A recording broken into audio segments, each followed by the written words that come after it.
Here's the baseball hypothesis I'm going to put forth. You might not like it. You did not like my last hypothesis about how good of a song "Oh Canada" is. I mean, shout out to them, man. Great anthem, but it's better than the United States. I can't say that. Okay. I just was. Now, the Greek anthem, that's beautiful. Oh, my gosh. I don't know if I remember how that goes. Neither do I. Oh, okay. I really thought there was a chance we were going to get you to sing. All right. Wyatt Langford. You never know. My contention, just for your consideration, is that everybody assumes it's going to be Corey Seager offensively. I get that. Could Wyatt Langford be the Rangers' best player this year? Consider this. He was named the AL Player of the Month in September. Now, I know this is unreasonable to expect, but if you took just that September and you extrapolated it out for the entire year, he would have a season that included 46 home runs, 116 RBIs with a 300 batting average and a 996 OPS.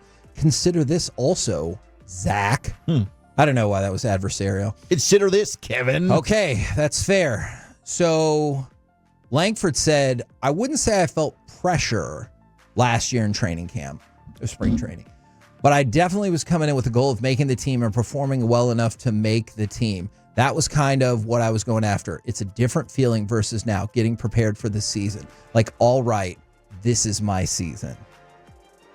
Could you see a scenario, and that's not to diminish the awesomeness of Corey Seager, that is just to encourage the awesomeness of Wyatt Langford, in which Wyatt Langford becomes your best offensive player? If everyone is healthy, no, I still think Corey Seager would be.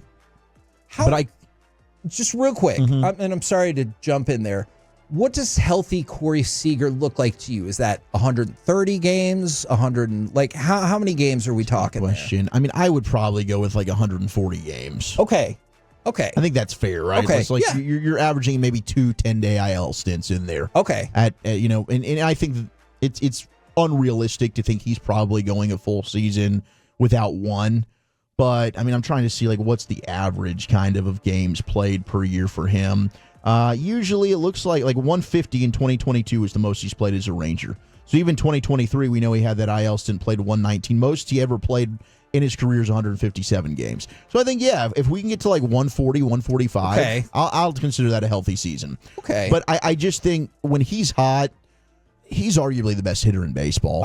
He really I'm with is. you on that. So assuming you have him healthy, I can't say that I think Wyatt would be a better offensive player. But here's the difference. Wyatt's a better base runner. Yep.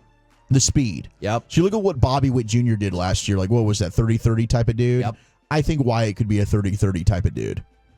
And how quickly has Bobby Witt become one of the, 3 top years. 6 players in the game-ish? Top 5, in my opinion. Okay, yeah. So, not surprisingly, MLB.com, every team's projected top player for 2025. Corey Seager is their top projected player. And, I don't want to make it sound like that's a fringy opinion. That is, wouldn't you say, probably the majority opinion is that it could be Corey Seager. I look back at Wyatt Langford, and I wanted to go to something that Bruce Bochy said, because he was kind of asked about avoiding the sophomore slump. And he gave an amazing answer, because Bruce Bochy always gives amazing answers.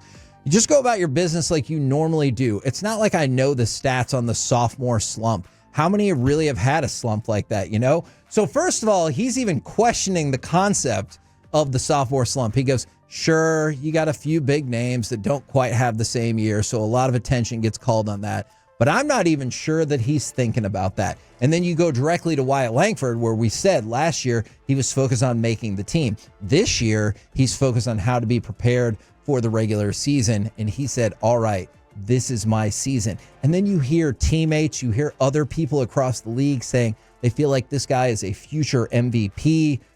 You saw flashes last year of peak Wyatt Langford. And peak Wyatt Langford looks to be every bit as good as we all could have hoped and dreamed. So now my question is, you got peak Wyatt 20% of the time last year. Can you get peak Wyatt 60% of the time this year? And if so, that's going to be a monster season. It would be. And I am very excited. I do think you're going to get the carryover from September for Wyatt. I Okay. do. Now, I mean, Fangraphs has an article that came out last year, like sophomore slumps aren't a thing in Major League Baseball. So I think there is something to that. But there have been a few, like Danny Santana in recent memory, 2014, your Rookie of the Year for the Minnesota Twins, and then you absolutely stink, and he ended up being a Texas Ranger.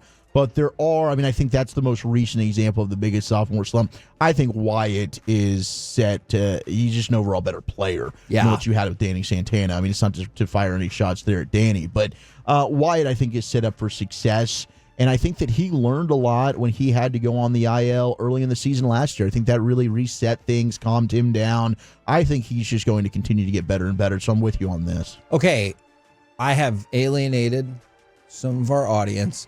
From the 806 breaking, Kevin thinks that Corey Seager stinks and Wyatt will hit 46 bombs. That's what I heard. No. Yep, you're out on Corey Seager. No. He said he's not going to play a game this year. Then we're screwed. Mm-hmm. If he's he hurt. plays You're no games this year, calling him hurt guy. we're screwed. I would love for Wyatt Langford to hit that many home runs. And from the 254, I wish the Canadian Kevin was leaving instead of Mike. I want to make this very Canadian clear. Kevin. I will absolutely be rooting for the United States tonight. I just happen to think that is a nice song. You do love poutine. I don't think I've ever had that. Lies. I really don't. Yeah. I get it. It looks Come like I've eaten a on. lot of poutine. It sure but does. I don't think I ever have. Okay, fries with what, gravy and cheese curds? Oh, that does sound good. That's basically what poutine is. Okay. Because fries by themselves are overrated. Oh, you got to have cheese on them? Well, Or like not some kind of necessarily fancy, cheese, but delicious toppings? how many French fries out there would you just eat? All of them. With no Yeah. sauce? You kidding me?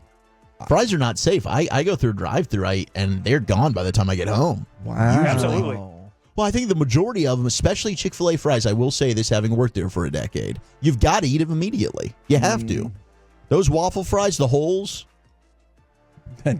That the arrow, the holes make something happen. pulls them down. Okay. You don't keep the heat in. Very holy. Because I think They're holy fries. Wingstop fries and like Jack in the Box curly fries are some of the few fries that I would just eat without any kind of dip. But they or kind of whatever. have seasoning already. Exactly.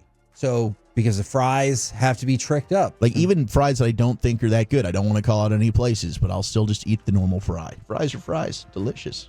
I thought I said that too, 940. From the 817, we're going 162-0, Kevin. You're not. I think the season opener is the most important game. It's not. It is. If you don't win, I mean, like, it's the Stars. Winning that first game this year was the most important. If they didn't, I don't know if they'd be really in great position like they are right now. I feel validated. So Thank you, Odger resurgence, none of that would have happened. Yeah, the Otter thing wouldn't. I mean, if they drop the opener, you Okay. think Otter's not going to struggle the rest of the way? The confidence is shaking. No, I don't. Well, I think you should recalibrate that process. Okay, and I know that people are having some fun with me. At least I hope they are.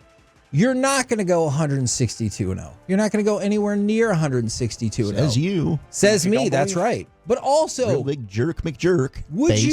you really want to go 162-0? The pressure in the playoffs? The pressure would be one of the most insane atmospheres you've ever seen in any playoff sport. Because they're like, oh, the Patriots went 17-0. That's great. 162-0. You would have like People Magazine and Life and Time. I don't even know if those exist anymore. Would be following this team and being like, this is the most amazing thing we've ever seen in the history of sports. That would be too much pressure. It would be. And I guess the 972 makes a good comment. The Rangers won the opener last year against the Cubs. So From the 561, borderline blasphemous comment from Kevin about our national anthem. I didn't say I didn't like our national anthem. I just said, I think the Canadian I want to check the national tape. I anthem's think you better. said it was a bad anthem, Kevin. Maybe it's I'll run it better. back. And by the way, better. This is why you got a Tolo 3 minutes ago from the 903. Spurs shutting down Wemby for the season. Yes. We hit that about 25 minutes ago. This is why you got to turn it on, leave it on, be caught up to date with all of the latest news in the world of sports.